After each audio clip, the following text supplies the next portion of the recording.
네, 뉴스야 시작합니다. 정치부 서주민 기자 나와 있습니다. 첫 번째 물음표 볼까요? 네, 첫 번째 물음표는 양정철은 민간인일 뿐으로 하겠습니다. 네, 양정철 전 민주연구원장이잖아요. 네. 얼마 전에 미국에서 돌아왔고. 네, 그렇습니다. 그런데 민간인일 뿐이다. 네. 누가 한 말입니까? 네, 이 청와대 국정상황실장 출신으로 친문 핵심으로 꼽히는 윤건영 의원이 한 라디오 인터뷰에서 한 말입니다. 네. 들어보시죠. 민간인으로 어떤 공직도 맡지 않고 지금까지 쭉 보내왔습니다. 예. 그런 사람에게 최근에 언론이 너무 좀 과도하게 주목하는 건 아닌가 싶고요. 네, 언론이 과도하게 주목하고 있다. 거꾸로 얘기하면은 주목할 필요 없다 이런 얘기로 들리네요. 예, 그렇죠. 물론 양 전 원장을 형이라고 부르는 윤 의원이 언론의 집중 조명을 받고 있는 양 전 원장의 부담을 덜어주기 위해서 한 말일 수도 있습니다. 네. 하지만 양 전 원장의 위상에 대한 여권의 갑론을박, 사실 어제 오늘 일이 아닙니다. 대통령이 신뢰를 중심으로 하고 늘 이 신뢰하는 사람들을 중용을 하지만 그 안에 양정철은 없다라는 것. 문재인 대통령은 이미 2017년 5월 달에 양정철과의 연을 끊은 사람입니다. 네, 친문 지지층의 활동이 많은 민주당 권리당원 게시판에도 최근 무슨 실세인 것처럼 기사 나오는 게 대통령에게 전혀 도움이 안 된다라는 글이 올라왔습니다. 한 민주당 관계자도 본인이 고사했다고는 하지만 이 진짜 복심이라면 대통령이 임기 말에는 청와대로 불렀을 것이라고 했습니다. 그러니까요.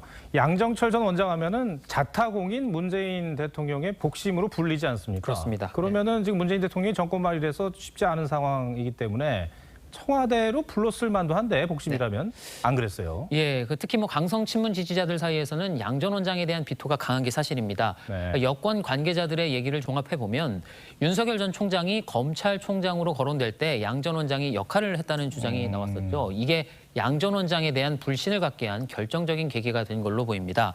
일부 친문 지지자들은 또 양 전 원장이 이재명 지사를 지원하고 있다는 의심도 하고 있습니다. 네, 그렇게 보는 이유가 있습니까? 네, 이 지난 총선 때 양 전 원장의 지원 속에 만들어진 비례정당, 이 더불어시민당이 창당했었죠.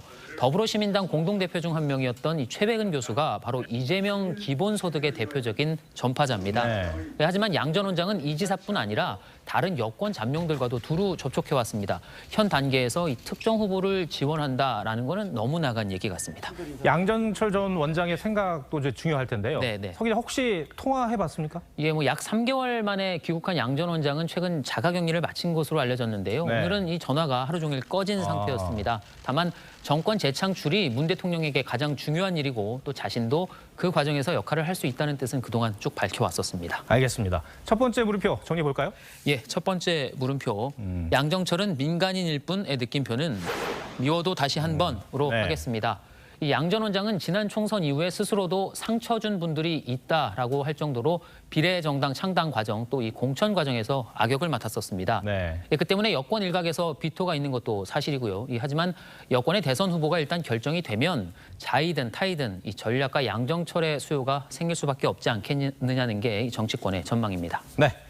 두 번째 물음표 볼까요? 예, 두 번째 물음표는 조응천 고요 속의 외침으로 하겠습니다. 네. 조응천 의원이 요즘 당내 그 열혈 지지층이라고 하죠. 예. 이 문자 폭탄에 대해서 연일 비판하고 있잖아요. 그렇습니다. 이 조 의원은 어제도 이 장문의 글을 페이스북에 올렸는데요. 네. 이 열혈 당원들의 적극적인 문자 행동이 당의 의사결정 과정에서 과잉 대표되어 왔다면서 차기 지도부의 분명한 입장 표명을 요구했습니다. 또 재보궐선거의 패배 원인을 당의 위선 또 내로남불 때문이었다고 진단하기도 했는데 이 최근 논쟁 과정에서도 표현의 자유를 강조하며 문자 폭탄을 독려하면서도 정작 자신에 대한 비판에는 소송으로 대응한 분들도 있다고 했습니다. 누구를 말하는 겁니까? 네, 이 실명을 얘기하지는 않았습니다. 네. 다만 조국 똘만이라는 표현을 썼다는 이유로 진중권 전 교수를 고소했던 김용민 의원을 말한 것으로 보입니다. 네. 이 김 의원은 1심에서 패소를 했고 항소를 포기했습니다. 조응천 의원의 이런 지적에 대해서 당내 반발도 사실 많죠. 물론입니다. 네. 이 급기야 김두관 의원은 당원들과 이 정체성이 맞지 않으면 본인이 정당을 잘못 선택한 것이지 당원의 잘못은 아니다라고 주장했습니다. 그러니까 민주당을 떠나라는 얘기죠. 예. 이 조 의원은 실명으로 문자 폭탄을 비판할 수 있는 의원 이 10명에서 20명 정도를 모아보겠다라고 했지만 글쎄요, 상당히 버거워 보입니다. 네. 고요 속의 외침이라는 게 그런 이유 때문일 것 같은데 네. 서 기자 그런데요. 네. 조응천 의원이 당내에서 지금 상당히 도드라진 행보를 보이고 있지 않습니까? 맞습니다. 그런데 대선 전국이란 말이죠, 사실상. 네. 다른 정치적 의도가 있는 것 아니냐. 혹시 네. 이런 시선은 없습니까? 예, 뭐 실제로 친문 진영에서는 조 의원이 결국 제3지대 합류를 하기 위한 사전 행보 아니냐 이런 의심을 하기도 합니다. 네. 그래서 조 의원에게 대놓고 한번 물어봤는데요. 네. 누구 조우라고 나가느냐라고 답했습니다. 이 조 의원은 박근혜 정부 당시에 이 청와대 공직기강 비서관으로 재직하면서 이 최순실 씨 전 남편이죠. 정인회 씨의 권력 사유화를 경고하면서 정권과 각을 세우다가 이 해임된 바가 있죠. 네. 자신의 꿈은 언제나 지금도 레드팀이라고 했습니다. 예. 여기서 잠깐 레드팀이 뭔지 설명을 해드리겠습니다. 보시면 자, 조직 내 외부인의 시선으로 가상의 적 역할을 하는 팀. 이런 뜻이라고 합니다. 서 기자, 네.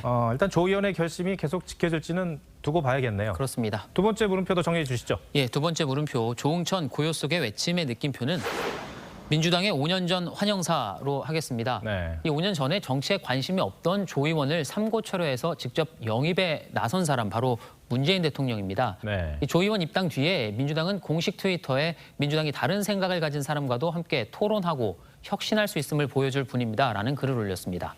당시 민주당 환영사에 담긴 가치 지금도 여전히 유효한 건지 궁금합니다. 서주민 기자, 오늘 설명 잘 들었습니다.